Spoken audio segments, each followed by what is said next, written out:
Hello, my name is Shorlette Ammons, and I am the Equity and Food Systems Coordinator for the Center for Environmental Farming Systems. I'm excited to be with you today to talk about justice in the food system through the lens of structural racism. So just a few learning objectives for this session.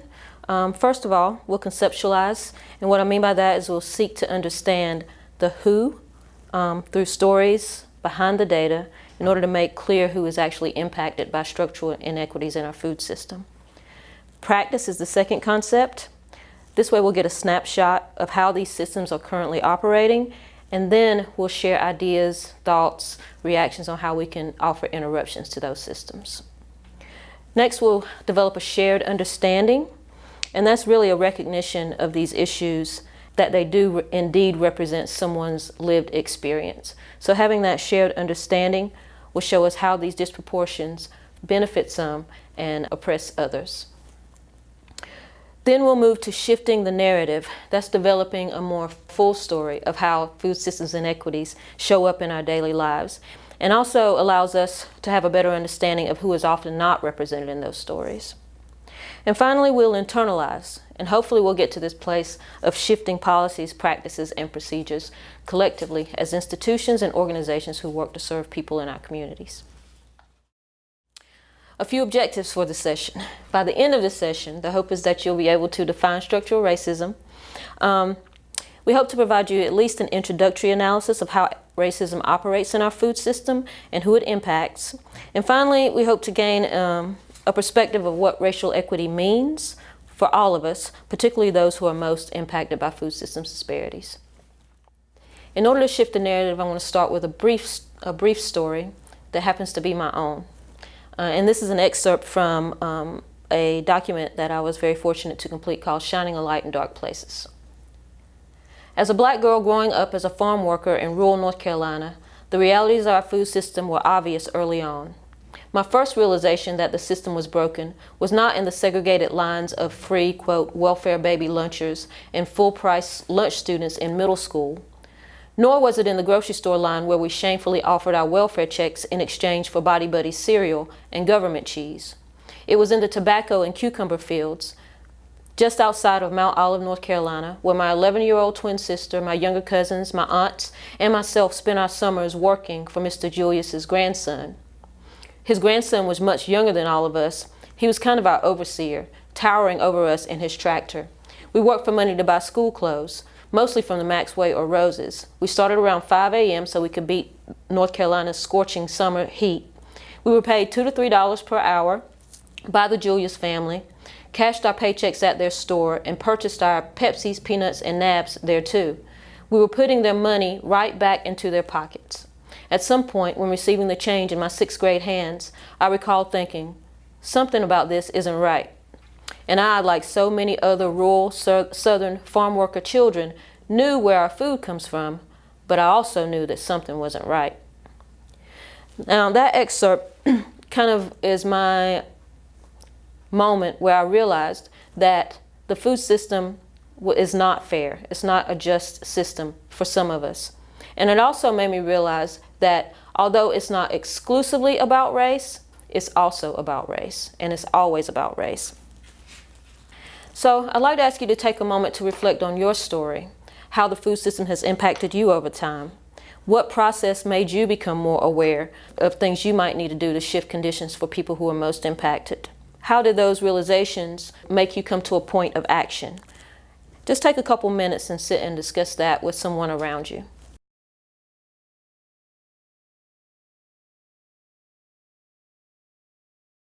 And this leads me to my current work. I currently work for the Center for Environmental Farming Systems. CEFS has shifted its actual mission over the years to include a more just and equitable food system, as well as to create more vibrant food and farming systems, strengthen communities, and improve health outcomes. So what does this actually mean to address racial equity in our food system? It's a matter of looking more strategically and structurally at all of the initiatives we do in communities that need us most, or that we can offer support to most. For example, in Goldsboro, North Carolina, we were able to start a community garden on the grounds of a public library. So a more diverse approach to that effort would be to look at why that library garden was started in the first place. On the surface, we think that, okay, we want to provide more healthy food for people in that community. But if we take a more equitable approach, we know that we can zoom out a little bit and look at a more structural identity around why we do the work we do. And that way we're addressing long-term inequities. So for example, instead of simply saying that we want to get more fresh, healthy food into those communities, we can also take a look at how we want to reclaim public spaces so those communities are empowered to be able to grow their own food. We can also look at how important it is for people to have the freedom to exercise their right to intellectual freedom, to learn about each other through food stories and food ways. And it also allows us, if we look at it in a more equitable way, to celebrate our diversity through food, using food as a mechanism to do that. If we look at the work of CEFS throughout the years of our racial equity work, we really wanted to develop an understanding of our role in the historical construction of the racial hierarchy that exists in education and in food.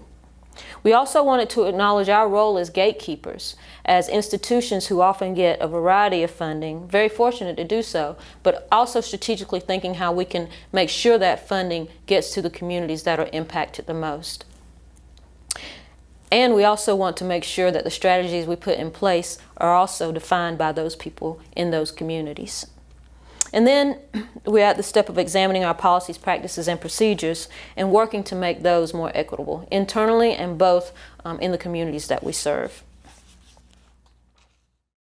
So in order to understand equity, we must also understand structural inequity. So let's start by what we mean by racial equity. And the definition that we use, racial equity means when race or zip code no longer determines health outcomes or how or if people will have access to economic opportunity.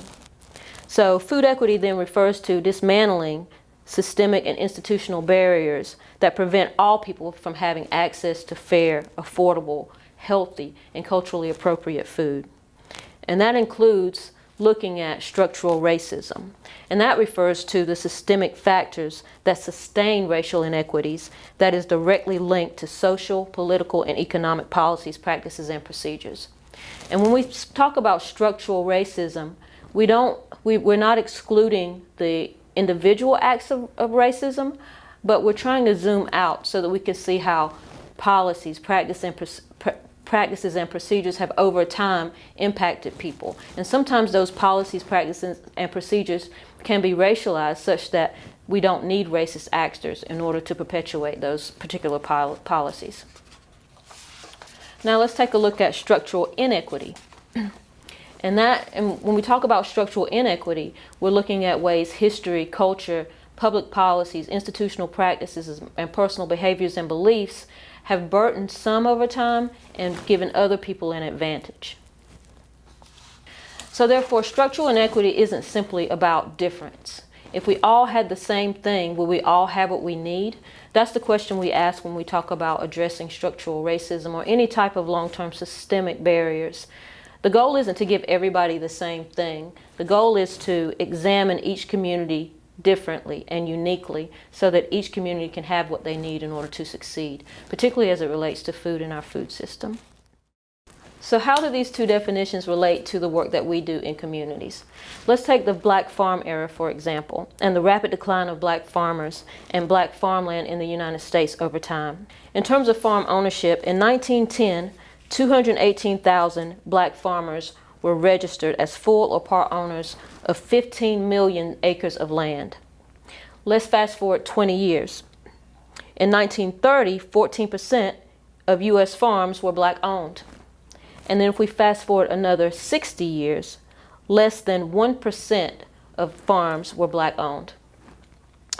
And as recent as 2007, 28,000 Black farmers were full or part-time owners of 2.9 million acres of land. The good thing about these statistics is that those numbers have been gradually rising, but still the population of Black farmers and Black farmland in this country still is very slim, less than 5%. Let's take a look at a specific case in which those disparities have shown up in our agricultural system in terms of black land loss. And let's examine some of the causes of that loss. In 1998, a class action lawsuit was brought up against the USDA called the Pickford versus Glickman case. And in that lawsuit, several hundred black farmers accused the USDA of systemic discrimination, denying them access to loans which would help them preserve their farmland and also continue the legacy of farming for themselves and their families.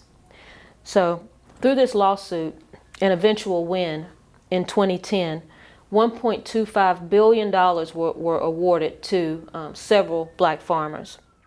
So one cause that we can glean from that experience is systemic discrimination. Another cause of black land loss is problems related to heirs property. And then we also have lack of access to capital, lack of access to markets, and also lack of access to technology. And as I said before, as you can see, these issues aren't exclusively about race, because we know that many people, no matter the race, particularly in rural communities, experience many of these same conditions.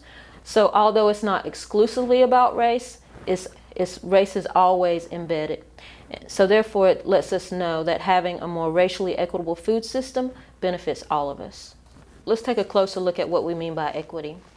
An equitable society, an equitable food system, will be one in which we have improved outcomes for everybody.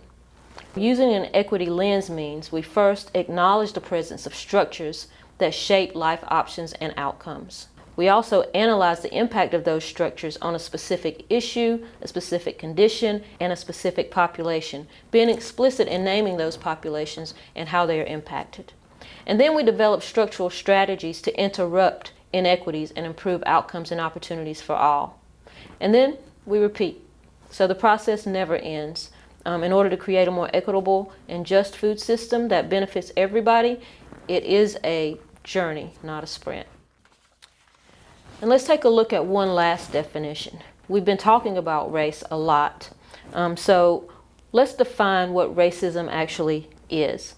And this is according to critical race theory, and also according to some partners that we have who do this work, such as DR Works and Open Source. So racism is race prejudice plus social and institutional power. Racism is a system of advantage based on race, and also a system of oppression based on race. So the thing to remember about this is that when someone benefits, often someone else is denied. So finally, I want to highlight the process that we've adopted at the Center for Environmental Farming Systems to really shift conditions using this lens of structural racism. And this is a process that you may want to apply in your work. So we first started by establishing an internal core team made up of a diverse representation of CEFS staff, CEFS leadership, and CEFS partners.